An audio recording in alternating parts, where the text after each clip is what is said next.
ఈ సంజన గారు గెలిచారు కదా ఎవరు హౌస్ మేట్ లైక్ కెప్టెన్ గా గెలిచారు కదా ఫస్ట్ కెప్టెన్ గా. అప్పుడు శ్రీజ వల్ల గెలిచారు. ఎందుకు శ్రీజాకి ఆ రోజు హెల్త్ బాగాలేదు, అది విషయం ఎవరికి తెలియలే. బట్ ఆమె నిలబడింది 2 గంటల వరకు నిలబడి తనను తను ప్రూవ్ చేసుకొని సంజన గారికి అయితే గెలిపించింది. అప్పుడు చాలా అంటే చాలా మంచిగా అనిపించింది, సెల్యూట్ అనిపించింది ఆమెకైతే. కానీ ఎప్పుడైతే ఆ ప్రియతో చేరి నోరేసుకొని పడిపోతుందో ఓని గయ్యాల గంపల్లా తయారైద్దరు, అప్పటి నుంచి చాలా నెగిటివ్ ఇంపాక్ట్ అయితే అయిపోతుంది. సో ఈ వారం ప్రియా ఎలిమినేట్ అయిపోయి ఉంటే శ్రీజాకి మంచి ఇంపాక్ట్ నిండు అనిపించింది. బట్ ప్రియా అయితే సేఫ్ అయిపోయింది, మర్యాద మనీష్ ఎలిమినేట్ అయిపోయాడు అంటున్నారు. మర్యాద మనీష్ ఎలిమినేట్ అయిపోయాడంట. మాస్క్ మ్యాన్ అతనికి క్యాపబిలిటీ ఉంది గేమ్ ఆడడానికి, ఫిజికల్ గా మంచిగా ఉన్నాడు, లైక్ మెంటల్లీ కూడా మంచిగా మాట్లాడుతున్నాడు. కానీ like front forward straight forward అంటారు కదా, నోటికి ఏదో వస్తే మాట్లాడిస్తున్నాడు. ఇంట్లో మనిషిలాగా లైక్ ఇంట్లో వాళ్ళతో ఎలా బిహేవ్ చేస్తున్నాడు అలా చేస్తున్నాడు. ఎవరిని ఒక మాట అంటే తీసుకోలేకపోతున్నాడు. సో బిగ్ బాస్ అన్నాక 14 మందిలో ఒక్కొక్కరు ఒక రకంగా ఉంటారు, ప్రతి ఒక్కరు గెలవడానికి వస్తారు, ప్రతి ఒక్కరు ఏదో ఒక మాట అంటారు. అలాంటి పట్టించుకోకూడదు, మన గేమ్ మనం ఆడాలి అని ఆయనకి అయితే నేను ఒక మాట చెప్తున్నాను.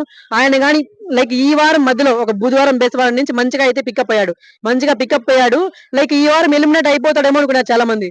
బట్ ఆయన సుమన్ శెట్టితో ఉండడం వల్ల లైక్ మంచి లైక్ పాజిటివ్ ఇంపాక్ట్ తో వాళ్ళు ఉండడం వల్ల మంచిగా అయితే ఆయనకి ఓటింగ్స్ పడాయి. టాప్ 4 లో ఉన్నాడు, సేఫ్ అయిపోయాడు ఈసారి అయితే.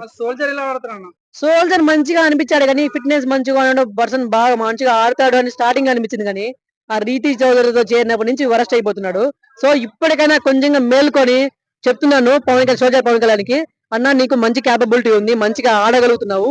ఆ లవ్ ట్రాక్లు అక్క చెల్లి లవర్ ఇలాంటివి ఏమి పెట్టుకోకుండా నువ్వు మంచిగా గేమ్ మీద ఫోకస్ చేసి మంచిగా ఆడావంటే ఖచ్చితంగా టాప్ 5 లో ఉంటావు.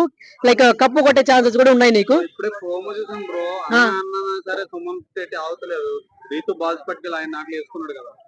ముందు జరిగింది చూడలేదా, ముందు ఎపిసోడ్ చూసారా మీరు?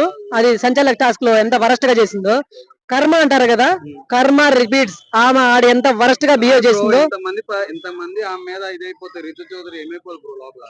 ఏమీ అయిపోదు, అందరినీ ఆమె ఏదో ఒకటి చేసేలాగా ఉంది, ఆమె అయితే ఏమీ అయిపోదు. చాలా సింపతి గెయిన్ అయింది. టాప్ 1 లో ఉండే ఛాన్స్ ఉందని ఖచ్చితంగా బ్రో. సుమన్ శెట్టి ఇప్పటికైతే అది కప్పు కొడతారా అంటే గేమ్ పరంగా అయితే కప్పు కొట్టరు అనుకోవచ్చు. బట్ ఆ ఓటింగ్ పోల్స్ ఉన్నాయి కదా, టాప్ 1 లో ఉన్నారు. Max of the max votes ఆయనకి పడుతున్నాయి, 50% ఓట్స్ పడుతున్నాయి.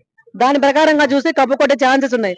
యాక్చువల్ గా ఆయన ఫోటో వేసి నార్మల్ గా ఏదైనా సాడ్ మ్యూజిక్ వేస్తేనే చాలా లక్షల వ్యూలు సింపతి చాలా వచ్చేసింది.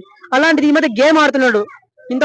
మొన్న గేమ్ చూసారా, అది వీల్ ని హోల్డ్ చేయడము, వాళ్ళు మొత్తం వాళ్ళ టీం మొత్తం అయిపోయారు. నిజంగా బ్రో, వాళ్ళ టీం మొత్తం ఎలిమినేట్ అయిపోయారు. ఆయన లాస్ట్ వరకు ఎందుకు హోల్డ్ చేశాడు, ఆయన ఎందుకు ఉన్నాడో కూడా అర్థం కాలేదు. అంత ఎట్లా క్యాపబిలిటీ ఎంత ఉన్నాడో తెలీదు. లాస్ట్ వరకు హోల్డ్ చేసి నిలబడ్డారు. లాస్ట్ లో ఆ డిమాండ్ పవన్ ఆయన ఆడికి మెడ పట్టుకొని లాగేసి కాలు పట్టుకొని లాగేసి బయట లాగి ఇసిరేసాడే కదా తప్ప ఆయన ఖచ్చితంగా మంచిగా క్యాపబిలిటీ ఆడాడు. సో బిగ్ బాస్ అంత రసవతంగా లేదని చాలా మంది ఫ్యాన్స్ అవుట్ అవుతారు, దానికి చెప్తాను. ఫస్ట్ లో అనింది కానీ లైక్ సప్పగా ఏముందిరా ఈసారి ఏముందిరా అనుకున్నాం కానీ